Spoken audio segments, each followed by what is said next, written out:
ನಮಸ್ಕಾರ ಸ್ನೇಹಿತರೆ, ಕರ್ನಾಟಕ ಮ್ಯಾಟರ್ಸ್ಗೆ ಮತ್ತೊಮ್ಮೆ ಆತ್ಮೀಯ ಸ್ವಾಗತ. ಚಿನ್ನ ಅಂದರೆ ಯಾರಿಗೆ ತಾನೇ ಇಷ್ಟ ಇಲ್ಲ ಹೇಳಿ.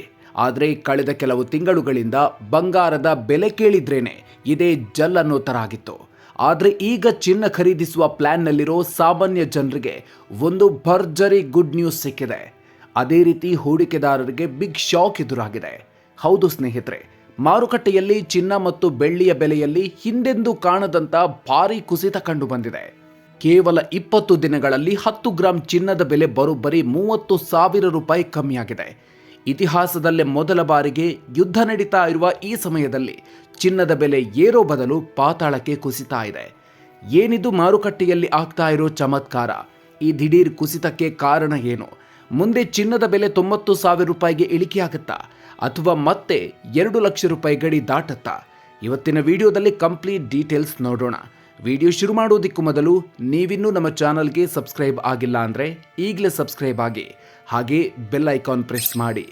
ಪಾತಾಳಕ್ಕೆ ಕುಸಿದ ಚಿನ್ನ ಮತ್ತು ಬೆಳ್ಳಿಯ ಬೆಲೆ.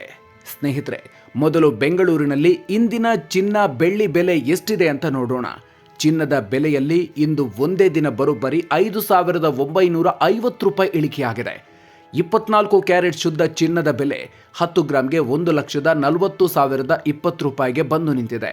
ಇನ್ನು ಆಭರಣ ತಯಾರಿಸುವ 22 ಕ್ಯಾರೆಟ್ ಚಿನ್ನದ ಬೆಲೆ ಕೂಡ 10 ಗ್ರಾಂಗೆ 1,28,350 ರೂಪಾಯಿಗೆ ತಲುಪಿದೆ. ಬೆಳ್ಳಿ ಕಥೆನೂ ಇದಕ್ಕಿಂತ ಭಿನ್ನವಾಗಿಲ್ಲ. ಬೆಳ್ಳಿ ಬೆಲೆಯಲ್ಲಿ ಇಂದು ಒಂದೇ ದಿನ ಬರೋಬ್ಬರಿ 15,000 ರೂಪಾಯಿ ಕಡಿತವಾಗಿದ್ದು, 1 ಕೆಜಿ ಬೆಳ್ಳಿಯ ಬೆಲೆ 2,30,000 ರೂಪಾಯಿಗೆ ಇಳಿಕೆಯಾಗಿದೆ. ಗಮನಿಸಬೇಕಾದ ವಿಷಯ ಅಂದರೆ, ಜನವರಿ 29ರಂದು 24 ಕ್ಯಾರೆಟ್ ಶುದ್ಧ ಚಿನ್ನದ ದರ 1,78,850 ರೂಪಾಯಿಗೆ ತಲುಪಿತ್ತು. ಈ ಮೂಲಕ ಗರಿಷ್ಠ ಮಟ್ಟ ಮುಟ್ಟಿತ್ತು. ಇದೀಗ ಕೆಲವು ವಾರಗಳಲ್ಲಿ ಬರೋಬ್ಬರಿ 38,830 ರೂಪಾಯಿಗಳಷ್ಟು ಚಿನ್ನ ಅಗ್ಗವಾಗಿದೆ. ಇತಿಹಾಸದಲ್ಲೇ ಮೊದಲು ಯುದ್ಧದ ನಡುವೆಯೂ ಚಿನ್ನದ ಬೆಲೆ ಇಳಿಕೆ. ಸಾಮಾನ್ಯವಾಗಿ ಜಗತ್ತಿನಲ್ಲಿ ಎಲ್ಲೇ ಯುದ್ಧ ಶುರುವಾದರೂ ಹೂಡಿಕೆದಾರರು ಸೇಫ್ ಆಗಿರಲಿ ಅಂತ ಚಿನ್ನದ ಮೇಲೆ ಹಣ ಹಾಕ್ತಾರೆ. ಹೀಗಾಗಿ ಯುದ್ಧದ ಸಮಯದಲ್ಲಿ ಚಿನ್ನದ ಬೆಲೆ ಗಗನಕ್ಕೇರುತ್ತೆ. ಉದಾಹರಣೆಗೆ 1990ರ ಗಲ್ಫ್ ಯುದ್ಧ, 2003ರ ಇರಾಕ್ ಯುದ್ಧ ಹಾಗೂ 2022ರ ರಷ್ಯಾ ಯುಕ್ರೇನ್ ಯುದ್ಧದ ಸಮಯದಲ್ಲಿ ಚಿನ್ನದ ಬೆಲೆ ಭಾರಿ ಏರಿಕೆ ಕಂಡಿತ್ತು. ಆದರೆ ಈಗ ಇಸ್ರೇಲ್ ಮತ್ತು ಇರಾನ್ ನಡುವೆ ಯುದ್ಧ ಶುರುವಾಗಿದ್ರೂ ಚಿನ್ನದ ಬೆಲೆ ಮಾತ್ರ ಕೆಳಮುಖವಾಗಿ ಚಲಿಸ್ತಾ ಇದೆ. ಇದೊಂದು ಅಪರೂಪದ ವಿದ್ಯಮಾನ.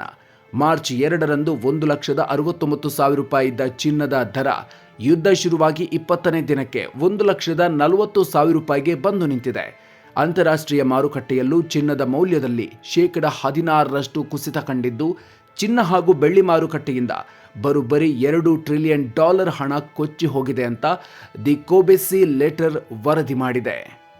ಚಿನ್ನದ ಬೆಲೆ ದಿಢೀರ್ ಕುಸಿಯಲು 4 ಪ್ರಮುಖ ಕಾರಣಗಳೇನು?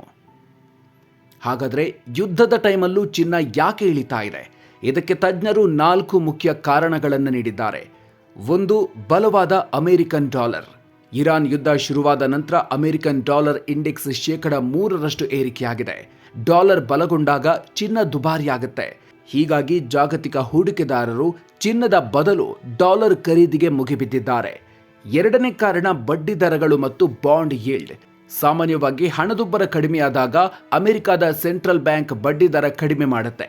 ಆದರೆ ಈ ಬಾರಿ US ಫೆಡರಲ್ ರಿಸರ್ವ್ ತನ್ನ ಬಡ್ಡಿ ದರಗಳನ್ನು 3.5%ರಿಂದ 3.75%ರಲ್ಲೇ ಸ್ಥಿರವಾಗಿರಿಸಿದೆ. ಹೀಗಾಗಿ ಹೂಡಿಕೆದಾರರಿಗೆ ಬಡ್ಡಿ ದರದ ಚಿನ್ನಕ್ಕಿಂತ ನಿಶ್ಚಿತ ಆದಾಯ ತರುವ ಬಾಂಡ್ಗಳು ಹೆಚ್ಚು ಆಕರ್ಷಕವಾಗಿ ಕಂಡಿದೆ. 3ನೇ ಕಾರಣ ಪ್ರಾಫಿಟ್ ಬುಕ್ಕಿಂಗ್. 2025ರಲ್ಲಿ ಚಿನ್ನದ ಬೆಲೆ ಬರೋಬ್ಬರಿ 89% ಭಾರಿ ಏರಿಕೆಯಾಗಿತ್ತು. ಇಷ್ಟು ದೊಡ್ಡ ಮಟ್ಟದ ಲಾಭ ಸಿಕ್ಕಾಗ ಹೂಡಿಕೆದಾರರು ಮತ್ತು ಸೆಂಟ್ರಲ್ ಬ್ಯಾಂಕ್ಗಳು ತಮ್ಮ ಬಳಿ ಇದ್ದ ಚಿನ್ನವನ್ನ ಮಾರಿ ಲಾಭ ಮಾಡಿಕೊಳ್ಳೋದಕ್ಕೆ ಮುಂದಾದ್ರು. ದೊಡ್ಡ ಹೂಡಿಕೆದಾರರು ತಮ್ಮ ನಷ್ಟ ಸರಿದೂಗಿಸಲು ಚಿನ್ನವನ್ನ ಮಾರಿ ಕ್ಯಾಶ್ ಪಡೀತಿದ್ದಾರೆ. ಇದರಿಂದಾಗಿ ಮಾರುಕಟ್ಟೆಗೆ ಒಮ್ಮೆಲೆ ಚಿನ್ನ ಬಂದಿದ್ದು ದರ ಇಳಿಕೆಯಾಗಿದೆ. 4ನೇ ಕಾರಣ ದೇಶೀಯ ಬೇಡಿಕೆ ಕುಸಿತ. ಬೆಲೆ 1.5 ಲಕ್ಷ ರೂಪಾಯಿ ದಾಟಿದಾಗ ಸಾಮಾನ್ಯ ಜನರು ಚಿನ್ನ ಖರೀದಿಸೋದನ್ನೇ ನಿಲ್ಲಿಸಿಬಿಟ್ರು. ಮುಂಬೈನಲ್ಲಿ ಆಭರಣ ಮಾರಾಟ ಬರೋಬ್ಬರಿ 75% ಕುಸಿದಿದೆ. ಇದರ ಜೊತೆಗೆ ಯುದ್ಧದ ಖರ್ಚು ನಿಭಾಯಿಸಲು ರಷ್ಯಾದಂಥ ದೇಶಗಳು ತಮ್ಮ ಬಳಿ ಇದ್ದ ಚಿನ್ನವನ್ನ ಮಾರುಕಟ್ಟೆಗೆ ಬಿಡುಗಡೆ ಮಾಡ್ತಾ ಇರೋದು ಕೂಡ ಬೆಲೆ ಕುಸಿಯೋದಿಕ್ಕೆ ಕಾರಣ ಆಗಿದೆ. ಚಿನ್ನ ಬೆಳ್ಳಿ ದರ ಇಳಿಕೆಯಿಂದ ಷೇರುಪೇಟೆಯಲ್ಲೂ ತಲ್ಲಣ. ಚಿನ್ನ ಮತ್ತು ಬೆಳ್ಳಿಯ ಈ ಕುಸಿತದ ಬಿಸಿ ಷೇರುಪೇಟೆಗೂ ತಟ್ಟಿದೆ. ಎಂಸಿಎಕ್ಸ್ ಮಾರುಕಟ್ಟೆಯಲ್ಲಿ ಬೆಳ್ಳಿ ಕಾಂಟ್ರಾಕ್ಟ್ಗಳು 6% ಕುಸಿದಿವೆ.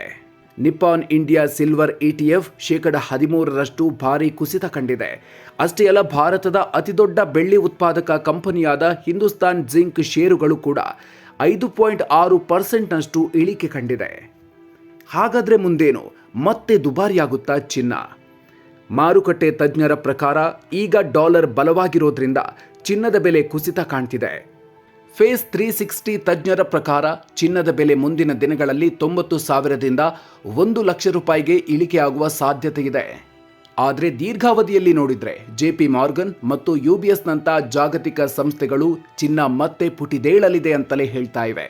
2026ರ ಅಂತ್ಯದ ವೇಳೆಗೆ ಅಂತಾರಾಷ್ಟ್ರೀಯ ಮಾರುಕಟ್ಟೆಯಲ್ಲಿ ಚಿನ್ನ ಪ್ರತಿ ಔನ್ಸ್ಗೆ $6,000 ದಾಟಬಹುದು. ಒಂದು ವೇಳೆ ರೂಪಾಯಿ ಮೌಲ್ಯ ಹೀಗೆ ಕುಸಿದ್ರೆ ಭಾರತದಲ್ಲಿ 10 ಗ್ರಾಂ ಚಿನ್ನದ ಬೆಲೆ 2 ಲಕ್ಷ ರೂಪಾಯಿ ತಲುಪಿದ್ರೂ ಆಶ್ಚರ್ಯವಿಲ್ಲ ಅಂತ ತಜ್ಞರು ಹೇಳ್ತಿದ್ದಾರೆ. ಬೆಳ್ಳಿಯ ಕಥೆಯೇನು? ಕೈಗಾರಿಕಾ ವಲಯದಲ್ಲಿ ಬೆಳ್ಳಿಗೆ ಈಗಲೂ ಭಾರೀ ಬೇಡಿಕೆ ಇದೆ. ಮೋತಿಲಾಲ್ ಓಸ್ವಾಲ್ ಸಂಸ್ಥೆಯ ಅಂದಾಜಿನ ಪ್ರಕಾರ 2026ರ ಅಂತ್ಯದ ವೇಳೆಗೆ ಬೆಳ್ಳಿ ಮತ್ತೆ ಚೇತರಿಸಿಕೊಂಡು ಪ್ರತಿ ಕೆಜಿಗೆ 3.8 ಲಕ್ಷದಿಂದ 4.6 ಲಕ್ಷ ರೂಪಾಯಿವರೆಗೆ ಜಿಗಿಯೋ ಸಾಧ್ಯತೆಗಿದೆ. ಒಟ್ಟಿನಲ್ಲಿ ಸ್ನೇಹಿತರೆ, ಮಾರುಕಟ್ಟೆಯಲ್ಲಿ ಈಗ ನಡೀತಾ ಇರೋ ಬೆಳವಣಿಗೆಗಳು ಹೂಡಿಕೆದಾರರಲ್ಲಿ ಗೊಂದಲ ಮೂಡಿಸಿರೋದಂತೂ ಸುಳ್ಳಲ್ಲ.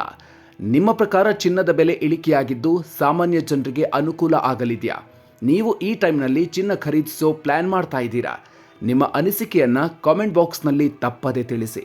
ಈ ಮಾಹಿತಿಪೂರ್ಣ ವಿಡಿಯೋ ನಿಮಗೆ ಇಷ್ಟ ಆಗಿದ್ರೆ ಲೈಕ್ ಮಾಡಿ, ನಿಮ್ಮ ಸ್ನೇಹಿತರು ಹಾಗೂ ಕುಟುಂಬದವರ ಜೊತೆಗೆ ಶೇರ್ ಮಾಡಿ. ಮುಂದಿನ ವಿಡಿಯೋದಲ್ಲಿ ಮತ್ತೊಂದು ಇಂಟ್ರೆಸ್ಟಿಂಗ್ ವಿಚಾರದೊಂದಿಗೆ ಮತ್ತೆ ಸಿಗೋಣ. ಅಲ್ಲಿವರೆಗೂ ನಮಸ್ಕಾರ.